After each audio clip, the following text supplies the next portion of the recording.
جس پر وہ بچی جب بیل دیتی ہے، ناصر کو وہ بتاتی ہے کہ آپ کے بچے کی طبیعت ٹھیک نہیں، وہ واشنگ ایریا میں ہے، وامٹنگ کر رہا ہے.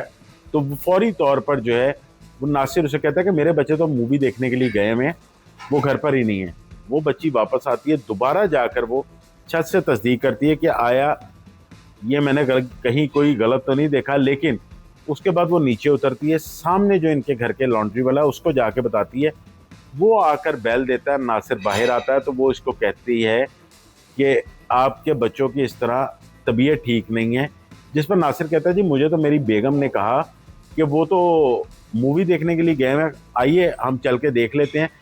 اس دوران ناظرین ایک جو بیان عینی شاہدین کا سامنے آتا ہے وہ بہت جو ہے اس کیس میں معنی رکھتا ہے، جس میں وہ بتاتے ہیں کہ اس وقت بھی خاتون کے ہاتھ میں آئس کریم موجود ہوتی ہے اور وہ ناصر کو ایسے موقع بھی کہتی ہے کہ آئس کریم کھا لیں. وہ کہتا ہے کہ میں نے تمہیں پہلے بھی منع کیا ہے کہ میں نے آئس کریم نہیں کھانی، اس کو لے جا کے فریزر میں رکھ دو. ناظرین اس وقت تک اس خاتون کی حالت ٹھیک ہوتی ہے. اب ناصر جب پیچھے جا کر دیکھتا ہے کہ بچے جو ہیں وہ حالت غیر میں ہیں، اس کو لگتا ہے کہ بچے شاید جو ہے وہ سانس نہیں لے پا رہے، تو اسی دوران فوری طور پر ان کی جو اہلیاں ہیں وہ کار پورچ میں آتی ہیں. ان کی طبیعت بھی ایک دم خراب ہو رہی ہوتی ہے اور وہ آ کر کہتی ہیں اس نے میرے بچوں کو زہر دے دیا ہے. جس پر علاقہ مکین جو عینی شاہدین ہے وہ یہ سنتے ہیں اور خاتون گر پڑتی ہیں. فوری طور پر جو مقامی کلینک ہے وہاں پہ لے جایا جاتا ہے، پولیس کو بھی اطلاع دی جاتی ہے. انچارج چوکی حلوں کی جو ہے 5 منٹ بعد وہاں پہ آ جاتے ہیں، لیکن 15 منٹ بعد یہ خبر آ جاتی ہے کہ وہ خاتون بھی جاں بحق ہو چکی ہیں. اب ناظرین یہاں پر کڑی سے کڑی جڑتی ہے، پولیس اپنی تفتیش کا آغاز کرتی ہے. اس میں سب سے پہلے اس گھر سے فرانسک کی ٹیمیں اپنے شواہد لیتی ہیں، فنگر پرنٹس اکٹھے کیے جاتے ہیں اور قریب ہی کوڑے دان سے پولیس کو مبینہ طور پر کچھ کیپسول ہیں وہ ملتے ہیں جن کے بارے میں کہا جا رہا ہے کہ زہر ان میں موجود تھا. اب ناظرین ابتدائی طور پر اگر کڑی سے کڑی جوڑی جائے تو خاتون نے آئس کریم میں ملا کر بچوں کو زہر دیا. اس کے پس پردہ حقائق جو ہیں وہ جلد ہی پولیس سامنے لے آئے گی. لیکن اس کے بعد جب ناصر گھر میں آتا ہے تو گھر میں آنے کے بعد جب اس کو بھی آئس کریم کا کہا جاتا ہے تو وہ کھانے سے انکار کر دیتا ہے. لیکن جب ناصر کو پتہ چلتا ہے کہ بچوں کی حالت غیر ہو چکی ہوئی ہے، خاتون کی کوشش تھی کہ ناصر کو بھی زہر دیا جائے. لیکن ناصر جب یہ زہر نہیں لیتا تو اس کے بعد اسے یہ پتہ چل جاتا ہے کہ اس کو پتہ چل گیا ہے کہ بچے جو ہیں وہ اب اس دنیا میں نہیں رہے.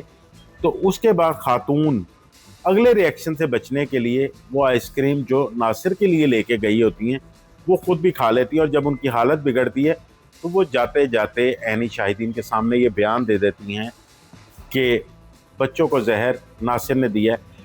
جبکہ ناظرین جو ابھی تک میڈیکل رپورٹس ابتدائی ملی ہے، کیونکہ ابھی میں نے جیسے آپ کو بتایا بہت ساری رپورٹس آنا باقی ہیں جس میں فرانزک کی، اس کے علاوہ جو میڈیکل رپورٹس ہیں وہ بھی آنا باقی ہیں، لیکن ابتدائی پوسٹ مارٹم رپورٹ جو آ چکی ہے جس میں یہ پتہ چل رہا ہے کہ معدے میں کچھ زہریلی چیز گئی اور اس کا انفیکشن پھیلا اور اس کی وجہ سے یہ چاروں جہاں بحق ہوئے. تو خاتون جو ہے وہ زہر خود بھی لے لیتی ہیں اسی آئس کریم میں ملا ہوا. اب ناظرین ایک بہت بڑا سوال یہ تھا کہ یہ زہر آیا کہاں سے. تو ناظرین جو ابھی تک میری تفتیشی ذرائع سے بات ہوئی، پولیس افسران سے بات ہوئی، تو انہوں نے بتایا کہ ایک خاتون کا نمبر بھی ٹریس ہوا ہے ان کے موبائل سے جو ان کے ساتھ رابطے میں تھا، اور مبینہ طور پر پولیس اس تک پہنچ چکی ہے، اس کو بھی شامل تفتیش کر لیا گیا.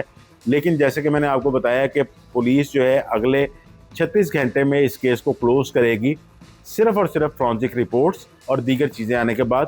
تو اس میں یہ پتہ چلا کہ یہ زہر اس بندے نے لا کے دیا تھا جو کہ اس خاتون کے ساتھ موبائل فون پر رابطے میں تھا، کیونکہ واٹس ایپ پر کافی زیادہ میسیجنگ اور بھی کئی چیزیں ملی ہیں جس کے بارے میں پولیس آپ کو خود آگاہ کرے گی. اب اس زہر کو دینے کا مقصد کیا تھا یہ سوال ابھی باقی ہے. اس میں بھی جو پولیس افسران سے میری بات ہوئی تو ان کا یہ کہنا تھا کہ کچھ چیزیں جو ہیں وہ پولیس کی پریس کانفرنس کے لیے بھی ابھی رہنے دیں.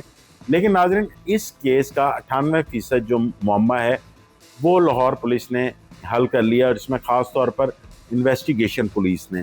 تو باقی کی جو 2% رپورٹس ہیں اس میں کچھ شواہد کا انتظار ہے، وہ جیسے ہی آئیں گی ہم آپ کو وہ بھی ضرور بتائیں گے. ناظرین DIG انویسٹیگیشن جو ذیشان رضا ہیں وہ اس کیس میں خصوصی دلچسپی رکھتے ہیں کیونکہ چاروں جاں بحق 3 بچے اور ان کی والدہ امریکن نیشنل تھے، اور امریکن نیشنل ہونے کی وجہ سے فورن میڈیا کی بھی بہت زیادہ نظر اس کیس پر ہے، کیونکہ چند روز قبل ایک واقعہ لاہور میں اور بھی پیش آیا تھا جس میں فورن نیشنل جو لڑکیاں تھیں پاکستان آئیں کسی کاروباری سلسلے میں، اس کے بعد مبینہ طور پر ان کو زیادتی کا نشانہ بنایا گیا۔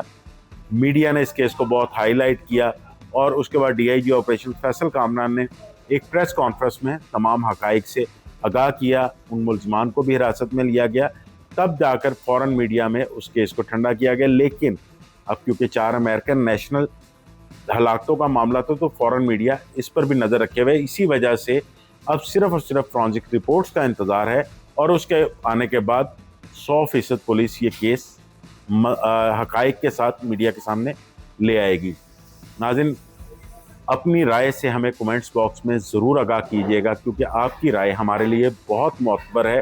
آپ کی رائے سے ہمیں تقویت ملتی ہے کہ ہم آگے چل کر ایسی سٹوریز پر کام کریں اور آپ کو جو پس پردہ حقائق ہیں ان سے آگاہ کریں۔ ناظرین، اگر آپ کو یہ سٹوری پسند آئے تو لائک اور شیئر ضرور کیجیے گا۔